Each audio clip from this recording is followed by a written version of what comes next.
কুহু তাকিয়েই রইল, অজান্তেই তার চোখে অশ্রু। শাবনাম শুধু পাশে বসে তার হাত ধরে বলল, নিঃশব্দে সে কিন্তু দৃঢ়ভাবে সে বলল, তোদের শুরুটা কঠোরতম হলেও শেষটা সুন্দর হবে রে। কুহুর আফসোস কমেনি, কিন্তু শাবনামের উপস্থিতি যেন একটা আলো, যা সে শূন্যতা রুমে কিছুটা উষ্ণতা বয়ে নিয়ে এলো। আমি তাই তুই একটু আরবিদকে বোঝ মা, আর পালিয়ে যাস না। যতই যাস না কেন, ওর হাত থেকে তুই বাঁচতে পারবি না। ফুপি, তুমিও জানো তোমার ছেলে আমার সাথে কেমন ব্যবহার করে। শাবনাম গম্ভীর কণ্ঠে বললেন, ও আগে এমন ছিল না রে মা। আমাদের অবহেলায় ও এক কাল নাগিনীর জন্য আমার ছেলে এমন হয়ে গেছে। কাল নাগিনকে?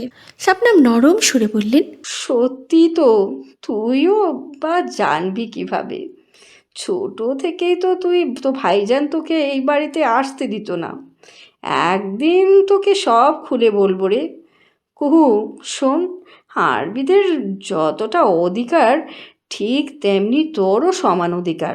বিয়ে হওয়ার পর মেয়েদের ঠিকানা সাধারণত স্বামীর ঘরেই সীমিত থাকে, কিন্তু শেষ পর্যন্ত তোর ঠিকানাও এটিই হবে।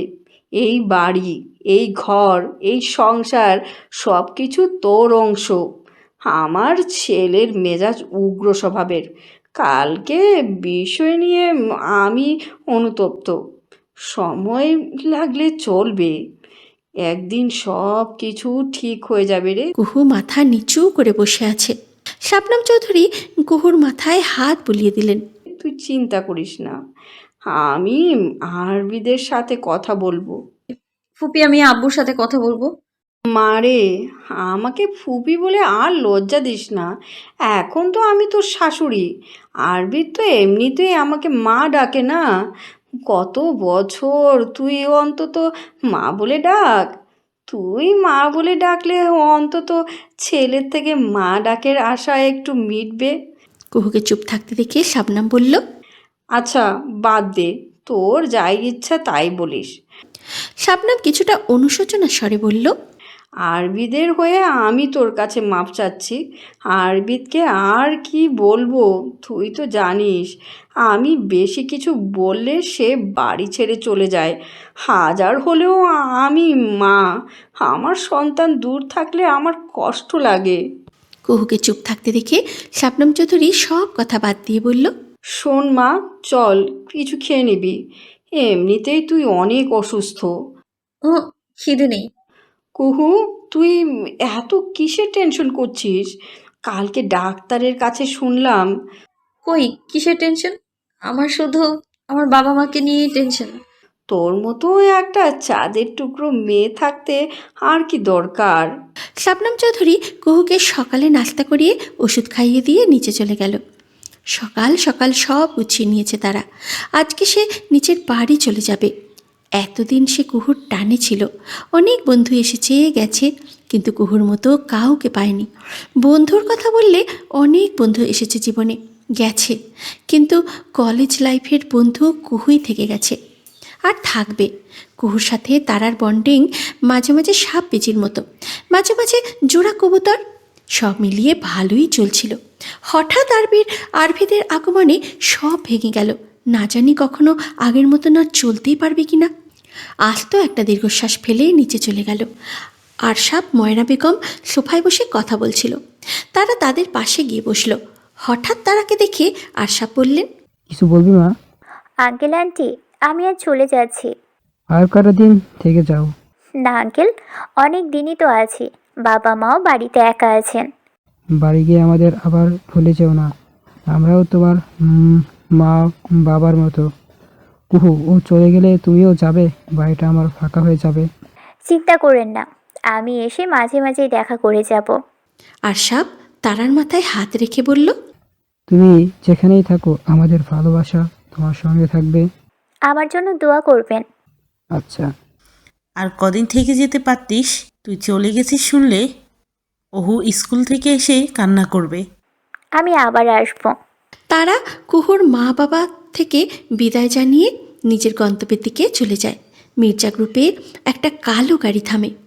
আরভিত বের হয়ে ভিতরে ঢুকতে যাবে এমন সময় গার্ডরা এগিয়ে এলো। এটা দেখে হেসে ফেলে। সামনে থেকে সরে যা, না হলে আমার হাতে রক্ত লাগাতে বাধ্য হব। দুইজন গার্ড ভয়ে পিছিয়ে যায়।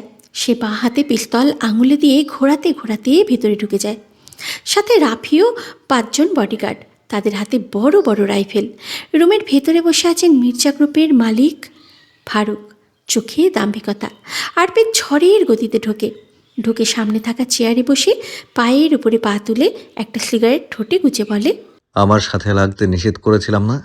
তুই 3 বার আমাকে মেরে ফেলার জন্য লোক পাঠিয়েছিস, আমার ফ্যাক্টরিতে আগুন দেওয়ার চেষ্টা করেছিস। কি ভেবেছিস আমি জানতে পারবো না? পেছন থেকে আঘাত করে লাভ আছে? এবার আমি সরাসরি এসেছি, নে যা করবি কর। চৌধুরী গ্রুপের এমপি নিজেই এসেছে, কি ভাগ্য আমার। আমার সাথে লাগতে আসিস না, মির্জা গ্রুপ একদম রাস্তায় বসিয়ে দিব। সময় হয়ে দেখা যাবে কে কাকে রাস্তায় বসিয়ে দেয়। I don't care about all that. নিজেকে কি মনে করো? সে হঠাৎ হো হো করে হেসে ওঠে। টেবিলের গ্লাস ভেঙে ফেলে মাটিতে। কাচের টুকরো হাতে তুলে নিয়ে ফারুক মির্জার সামনে ঝুঁকে পড়ে। অনেক কিছু, যেমন তোকে আমি খুন করে দিয়ে যেতে পারি। এত কিছু পারলে বডিগার্ড নিয়ে এসেছো কেন? এটা তো শো করতে। আমার হাত জন্ম থেকে আগুনের মতো শক্ত, এখানে বডিগার্ড লাগে না, আমার হাতটাই যথেষ্ট। শুধরে যা, আমি আরবিদ বারবার ওয়ার্নিং দিতে আসবো না। এটা বলে ধীরে ধীরে পিছিয়ে যায়। হাসতে হাসতে দরজা খুলে বের হয়ে যায়। আরবিতে সেই সাইকো হাসি করিডোরে প্রতিধ্বনিত হতে থাকে। ফারুক মির্জা ল্যাপটপ আছাড় দিয়ে বসে। কত বড় সাহস, আমার অফিসে এসে আমাকেই খুনের হুমকি দিয়ে গেল। খুব শীঘ্রই তোর এই 20 দাঁত আমি ভেঙে দেব। বয়ে চলা নদীর স্রোতের মতো সময়ও দ্রুত গড়িয়ে চলতে লাগলো। কুহু আবারও নতুন করে নিজের জীবন সাজাতে শুরু করলো। এখন সে পুরোপুরি সুস্থ, শরীরে খানিকটা গোলগাল ভাবও এসেছে। শাবনাম আর শেফালির যত্নে সে যেন নতুন আলোয় ভরে উঠেছে। কুহুর সাথে সাথে চৌধুরী বাড়ির পরিবেশেও চোখে পড়ার মতন পরিবর্তন আসতে লাগলো। চৌধুরী বাড়িতে টানা 10 দিন থেকে কুহু যেন আপনজন হয়ে উঠল। আদিবার সাথে তার দারুণ বন্ধুত্ব গড়ে উঠল। দুইজনের হাসি আড্ডায় চারিদিক ভরে যায়। সব কিছু যেন ঠিকঠাক চলছে। এরই মাঝে শাবনাম চৌধুরীর মনে হচ্ছে কুহুকে তিনি নিজ হাতে প্রতিষ্ঠিত করবেন। সমাজের সামনে তাকে শক্ত করে দাঁড় করাবেন। প্রয়োজন হলে ছেলের বিরুদ্ধে গিয়ে কুহুকে প্রতিষ্ঠিত করবে। এটা তার শেষ সিদ্ধান্ত।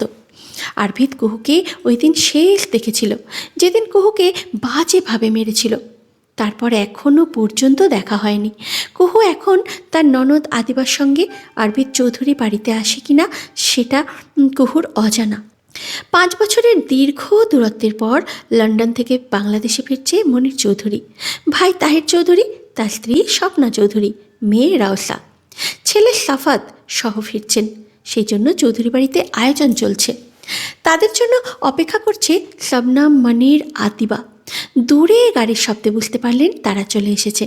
মনির চৌধুরী গেটের কাছে দাঁড়িয়ে ভাইকে জড়িয়ে ধরে খুশির মুখে বললেন, অবশেষে পরিবার আবার একসাথে। শবনম চৌধুরী গিয়ে স্বপ্নাকে জড়িয়ে ধরল। তারপর ছেলে মেয়ের কাছে এগিয়ে গিয়ে ভালো মন্দ জিজ্ঞাসা করে নিল। কুহু দূর থেকে এসে চাচা, শ্বশুর তাহির চৌধুরী ও চাচি শাশুড়ি স্বপ্না চৌধুরীকে সালাম করে নিল। তারা মাথায় হাত দিয়ে দোয়া দিলেন। সাফাত শবনম চৌধুরীর কাছে গিয়ে জিজ্ঞাসা করল, বড়মা, কে এই মেয়ে? কুহু এই কথা শুনে সামনে থেকে তাকাতেই চোখে ভেসে ওঠে সুঠাম দেহের এক মানব। সাফাতের দিকে তাকাতেই চোখ পড়ে যায় সাফাত ও কুহুর। তাড়াতাড়ি মাথা নিচু করে নেয় সে। শবনম চৌধুরী সাফাতকে দেখে বলল, এটা কুহু। কুহু নামটা শুনে সাফাত ভ্রুকুটি কুচকিয়ে ফেলল। শবনম চৌধুরী আবার ধীরে বলল, সাফাত বাবা, ও আমাদের কুহু, চিনতে পারছো? আমার ভাইয়ের মেয়ে। সাফাত মনোযোগ দিয়ে তাকালো। পড়াশোনার জন্য অনেক দিন বিদেশে ছিল সে, প্রায় 8 বছর আগে। তারপর তার বাবা মা আর বোনও চলে গেছে। সে কুহুকে শেষ দেখেছিল 7 বছর বয়সে। শেষবার দেখেছিল শবনম চৌধুরীর সাথে। কুহুর বাড়িতে গিয়েছিল তার জন্মদিনে। এখন সেই ছোট্ট মেয়েটা কত বড় হয়ে গেছে। সাফাত কুহুর দিকে তাকিয়ে থাকে। ছোটবেলায় সে কুহুকে কত আদর করত মনে পড়ে। বড় হয়ে যাওয়ার পর কুহুকে দেখার সুযোগ হয়নি। দেশের বাইরে ছিল সে। আজ কুহুকে দেখে অবাক, গম্ভীর ভাব নিয়ে সাফাত শাবনামকে বলল। চিনতে পেরেছি বড় মা। সাফাত কুহুর দিকে তাকিয়ে রইল। ছোটবেলায় কুহু অনেক দুষ্টু ছিল, মেয়েটা এখন একেবারেই অন্যরূপে বড় হয়ে গেছে। কুহুর চোখের মায়া, ঠোঁটের কোমলতা, মুখের কোমল রেখা সবই সাফাতের মনে এক অদ্ভুত কাপড় নিয়ে এলো। কুহুর চোখের মায়ায়, ঠোঁটের কোমলতা, মুখের কোমল রেখা অদ্ভুত কাঁপুনি দিয়ে গেল। শাবনম চৌধুরী সবাইকে তাড়া দিয়ে ঘরে ঢুকিয়ে দিলেন। কত দূর জার্নি করে এসেছে, নিশ্চয়ই খিদে লেগেছে। সবাইকে সবার ঘরে পাঠিয়ে খাবার গুছাতে চলে গেলেন। সবাই খাওয়া দাওয়া করে নিল। তারপরে শুরু হলো কার জন্য কী নিয়ে এসেছে বিদেশ থেকে সেগুলো দেখতে। তাহির চৌধুরী প্রথমে লাগেজ খুলতে বের হয়ে আসলো বিভিন্ন প্রয়োজনীয় জিনিস। একটি নকশা ছাপা কাঠের বাক্স, একটি নরম ক্যানভাস ঝলমলে বাক্স, আর ছোট ছোট লাইটিং। তাহির হাসলেন। সবার জন্য টুকটাক জিনিস আছে। শাবনাম ডেডিকেটলি খোলা হাসিতে বললেন, আহা তাহির, কি সুন্দর! তোমার এই গিফটগুলো আমি যত্ন সহকারে রেখে দিব। তাহির দ্বিতীয় লাগেজ খুলে সকলের জন্য আনা কাপড় দিলেন। তারপরে ছোট ছোট কাঠের মগ ও একটি চা সেট, সঙ্গে একটি ছোট 3 চারা টার্চ টেপস চাও না স্মৃতি মেশাও? বলে হাসলেন তিনি। কুহু মুগ্ধ চোখে আসবাবপত্র দেখছিল। তাহির বললেন, বড় একটা ফটো ফ্রেম দিয়ে বললেন, এটা আমাদের পুরো পরিবারের ছবি। 9টা বাজে দেয়াল ঘড়িতে। চৌধুরী বাড়িতে আসর বসেছে। সবাই সব বিষয় নিয়ে গল্প করছে। বড় টেবিলটা জাঁকজমকের মতন সাজানো হয়েছে। খাবারের বেলা পরিবারের লোকজন একত্র হয়েছে, শুধু আরভিদের চেয়ারটা ফাঁকা। শেষ কবে সে এই চেয়ারে বসে খেয়েছে সেটা সকলের অজানা। টেবিলের সামনে সূচনাবৃত্তির মতন বসে আছেন চৌধুরী পরিবার। শুরুতে বসেছেন বাড়ির কর্তা মনির চৌধুরী, পাশে তার ছোট ভাই তাহির চৌধুরী, পাশে আছে রৌসি, আদিবা, সাফাত, কুহু, শাবনাম চৌধুরী ও স্বপ্না চৌধুরী পাশে মাথা নিচু করে দাঁড়িয়ে আছে। শেফালি রান্নাঘর সামলাতে ব্যস্ত। তাহির চৌধুরী ধীরে ধীরে ঠোঁটের রেখা নাড়িয়ে একটা সিগার নরম হাসি ছড়িয়ে বড় ভাই মনির চৌধুরীর দিকে তাকিয়ে বললেন, বাড়ির সবচেয়ে বড় কর্তা তুমি ভাইয়া। আমি কিছু সিদ্ধান্ত নিয়েছি, এখন তোমার সম্মতি ও সমর্থন লাগবে। ছোট ভাইয়ের ভালোবাসা দেখে মন ভরে গেল। তিনি বললেন, বলে ফেলো, সম্মতি দেওয়ার হলে দেব। ভাইয়া বলবো? মনির চৌধুরী বুড়ো কুচকে তাকালেন, তবে কিছু না বলে মাথা নাড়লেন।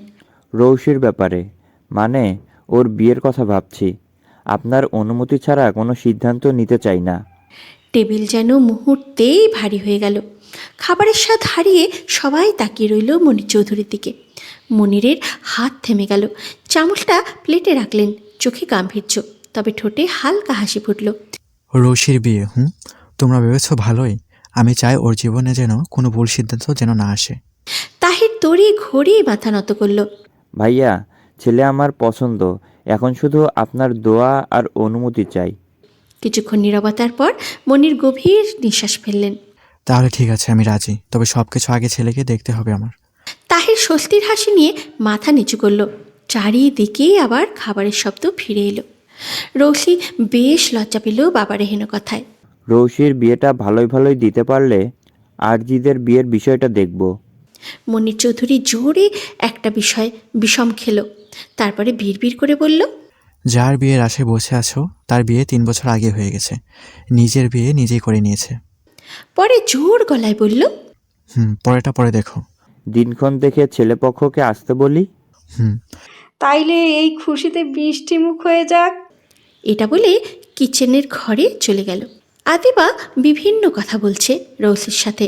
সাফাত চুপচাপ খাচ্ছে, তার মুখে কোনো কথা নেই। হঠাৎ কুহুর দিকে তাকাতে দেখল মাথা নিচু করে আছে। সে চঞ্চল গলায় বলল, ও তুমি খাবে না? না ভাইয়া, আপনি খান, আমি পরে খাবো। এটা বলে কুহু রান্নাঘরে চলে গেল। গভীর রাত। গাড়ির হেডলাইট কাটতে কাটতে চৌধুরী ভিলার সামনে এসে থামল। আরভির গাড়ির দরজা খুলে নেমে এলো। চারিদিকে অস্বাভাবিক নীরবতা। ঝোড়ো হাওয়া বইছে, মনে হচ্ছে কালবৈশাখী আগমন হবে। অনেকবার গাড়ির আওয়াজ করলো আরভিদ, দরজা খোলার নাম নেই। কিছুটা বিরক্ত হয়ে নেমে এলো। 2জন সিকিউরিটি অচেতন ঘুমে কাতর। একজনের মাথা হেলে পড়েছে, আরেকজনের হাত থেকে বন্দুক প্রায় ছুটে যাচ্ছে। আরভিত দাঁড়িয়ে ঠান্ডা চোখে তাদের দেখল। ঠোঁটের কোণে অদ্ভুত হাসি রেখা টেনে বলল, আমার প্রাসাদের প্রহরীরা ঘুমের রাজ্যে, যদি শত্রুরা আজ আসে তাহলে কি তাদের স্বপ্নের ভেতরে উপকাত করবে? সিকিউরিটিদের নড়চড় না দেখে এবারে খোলা আকাশে পিস্তল দিয়ে শ্যুট করলো। হঠাৎ করে বিকট শব্দ হওয়ায় সিকিউরিটিদের ঘুম ভেঙে চমকে উঠল। আরভিদ তাদের দিকে তাকালো এমন এক দৃষ্টি নিয়ে যেন সেই চাহনিই ছিল ভয়ঙ্কর। আরভিদের মুখ সঙ্গে সঙ্গে লাল হয়ে উঠল রাগে।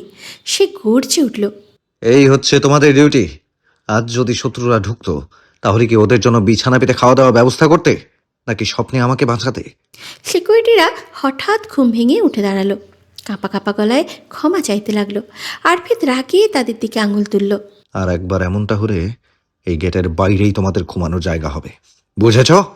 তার গম্ভীর কণ্ঠে এগুলো বলে বাড়ির মধ্যে প্রবেশ করলো। আরভিদ সোজা দরজা খুলে ঘরের মধ্যে ঢুকে চোখ মুখ কুচকে ফেলে পড়ে। ঘর খালি, কোথাও কুহু নেই। আপন গলায় বলল, ফোন বের করে কিছু একটা দেখলো জুম করে। দেখে তারপরে ওয়াশরুমে গিয়ে ফ্রেশ হয়ে আদিবা রুমের দিকে গেল। আদিবা রুমের দরজা খুলে আরভিদ ধীরে ধীরে ঘরভর্তি অন্ধকারে পদক্ষেপ নেয়। বিছানায় পাশে গিয়ে ফ্ল্যাশ জ্বালিয়ে দেখল কুহু আদিবা পাশে বিড়াল ছানার ন্যায় ঘুমিয়ে থাকতে। দেখে মুচকি হাসি দিয়ে তার শীতল স্পর্শে কুহুকে কোলে নিয়ে তার ঘরে আসে। বিছানায় শুয়ে দিয়ে আরভিদও তার পাশে শুয়ে পড়ে। কুহু গভীর নিঃশ্বাসে ঘুমায়, মুখ চোখের ভিতরে শান্ত একটা হাসি লুকানো। কুহুর মুখটা দেখলে আরভিদের কিছু একটা হয়ে যায়।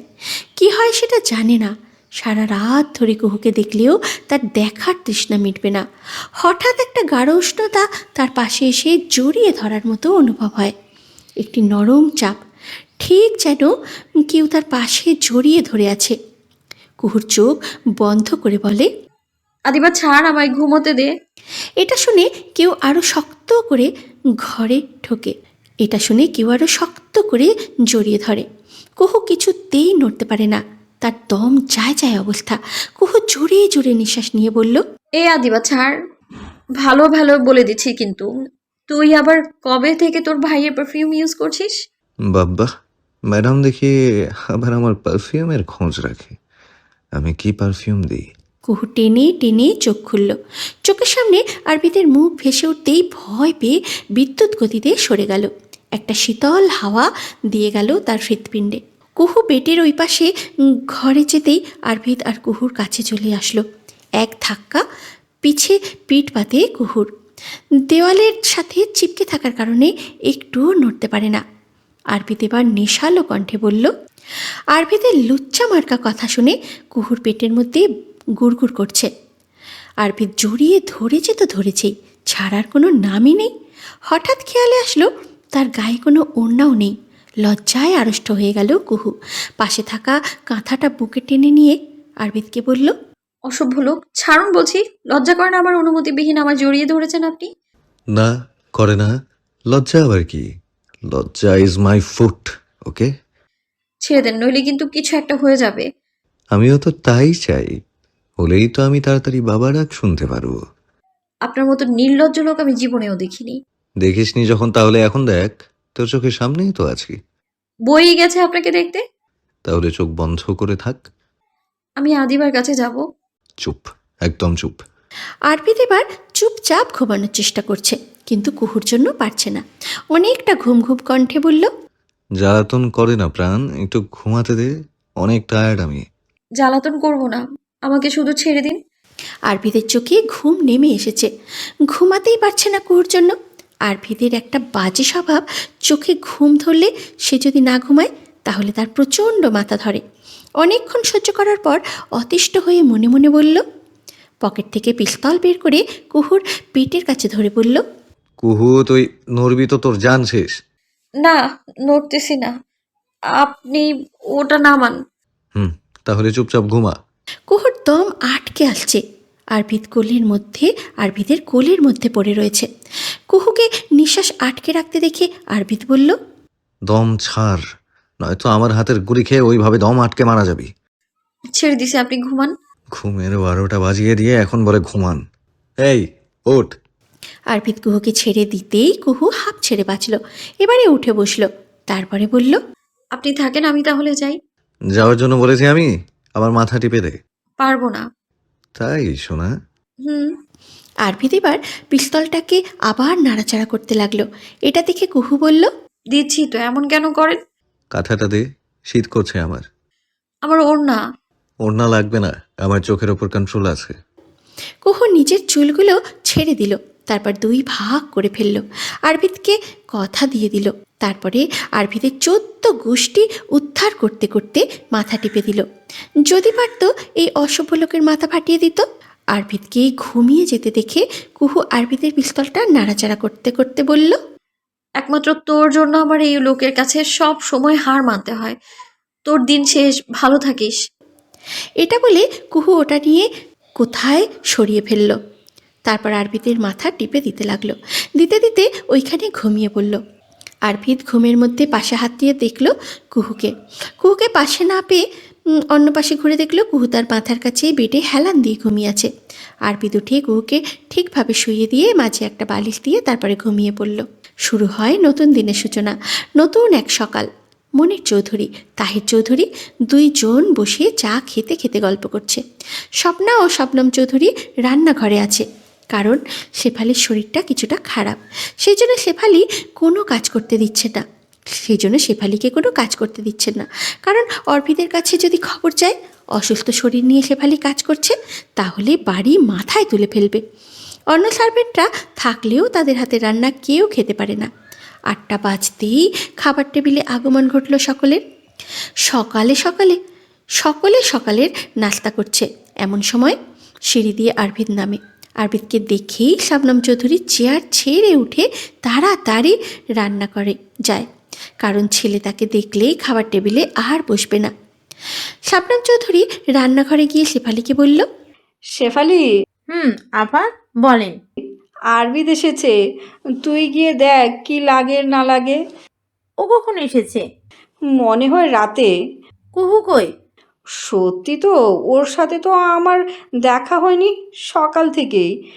আমি তো জানি না আরবিদ আসছে। জান গিয়ে কুহু দেখে আহেন, আমি আরভিদের কাছে যাই। আরভিদকে টেবিলে দেখে সকলে একটু নড়ে চড়ে বসল। তাহির চৌধুরী বাড়িতে আসার পরে এই আরভিদের সাথে দেখা। আরভিদ গিয়ে তার চেয়ারে বসল।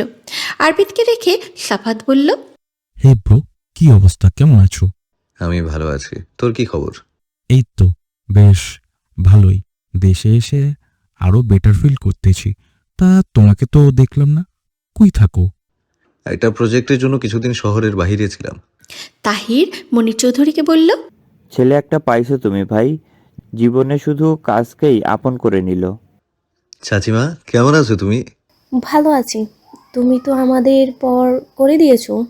আগে তো তুমি তাও খোঁজ খবর রাখতে, এখন তো ফোনেই দাও না। ওই ব্যস্ত থাকা হয়তো সেজন্য। এত ব্যস্ত থাকলে হবে বাবা? বিয়েটাও তো করতে হবে, তাই না? আরভিদ আর কিছু বলে না, চুপচাপ খেতে থাকে। শেফালি এসে আরভিদের পাশে দাঁড়িয়ে আছে। খাবার খেতে খেতে আরভিদ বলল, মা, শরীর কেমন আছে? ভালো আছে বাবা। মিথ্যা বলছো কেন? সত্যি বলতেছি। বিকেলে ড্রাইভার নিয়ে ডাক্তারের কাছে যাবে, মনে থাকে যেন। এইসবের দরকার নেই আমার, আমি এমনিতেই ভালো আছি। অজুহাত না, বিকেলে রেডি থেকো। আরভিদ ফোন কল করতে থাকে। এমন সময় সাফাত বলে উঠল, শেফালি আন্টি, কুহু কই? ও সকালের নাস্তা করবে না? শেফালি একবার আরভিদের দিকে তাকালো। চুপচাপ খেয়ে যাচ্ছে, তার কোনো ভাবান্তরই নেই। এটা দেখে শেফালি বলল, মনে হয় ঘুমোচ্ছে, তুমি খাও, ও পরে খেয়ে নিবে। আমার ঘরে গিয়ে দেখো, একটা গিফট আছে বেডের উপরে, ওটা ওকে তুমি দিও তো প্লিজ। আচ্ছা। বাহ, স্পেশাল কিছু আমরা দেখতে পারি? নো, মাই অর্ডার, এটা শুধু ওর জন্য। আদিবা শুধু আর চোখে আরভিদেরকে দেখছে। মনে মনে বলল, ভাই আবার কোনো সিক্রেট না করে বসে। আরভিদ খাবার শেষ করে উঠে চলে গেল। এটা দেখে আদিবা ফোঁস করে শ্বাস ছাড়ল। আদিবা থমথমে মুখ দেখে সাফাত বলল, কি হয়েছে আদিবা তোর? কই কিচ্ছু না। এরপর সবাই সকলের খাওয়া দাওয়াতে মন দিল। বেলা 10টার কোঠায় আরবিদ কফির কাপ হাতে নিয়ে তার ব্যালকনিতে দাঁড়িয়ে ফোনে ব্যস্তভাবে কথা বলছে। গম্ভীর কণ্ঠে ব্যবসার হিসাব নিকাশ নিয়ে আলোচনা করছে। হঠাৎ চোখটা চলে গেল বাগানের দিকে। মাঠের মধ্যে 3 জন, আদিবা, কুহু আর রৌসি, আরবিদদের ভালো করে বোঝার চেষ্টা করছে। 3টে মাত্রের মধ্যে কি করছে। ফোনে কথা বলতে বলতে ঘরের ভিতরে ঢুকে গেল। চারপাশে বাগানের রোদের আলো ঝলমল করে, শুধু পাখির ডাক শোনা যাচ্ছে। পাশের বাড়ির আঙিনায় থাকা বড় পেয়ারার গাছের ডাল এই বাড়ির পাঁচিল থেকে ঝুঁকে আসছে। ডালের টল টলে সবুজ পেয়ারা ঝুলছে, হাত যেন হাত বাড়ালেই পাওয়া যায়। আদিবা দুষ্টু হাসি দিয়ে কুহুকে বলল, চল, তুই পারবি, আমি তোকে তুলে ধরি। না না, আমি পারবো না। কুহু প্রথমে একটু ইতস্তত করলেও শেষ পর্যন্ত রাজি হলো। আদিবা তাকে শক্ত করে কোমর ধরে উপরে তুলল। কুহু হাত বাড়িয়ে ডাল থেকে একটা বড় পেয়ারা ছিঁড়ে নিল। মনের মাঝে ভয়ও কাজ করছে, না জানি ধরা খেয়ে যায়। আরেকটা দে না। আদিবা বলল। কুহু বলল, অপেক্ষা কর, সব একসাথে পারবো কিভাবে? পাশ থেকে রৌসি পাহারা দিচ্ছে। মনে হচ্ছে অনেক বছর পর সেই ছোট্টবেলার জীবনে ফিরে এসেছে। হঠাৎই গম্ভীর গলার আওয়াজ ভেসে এলো, কি হচ্ছে এখানে?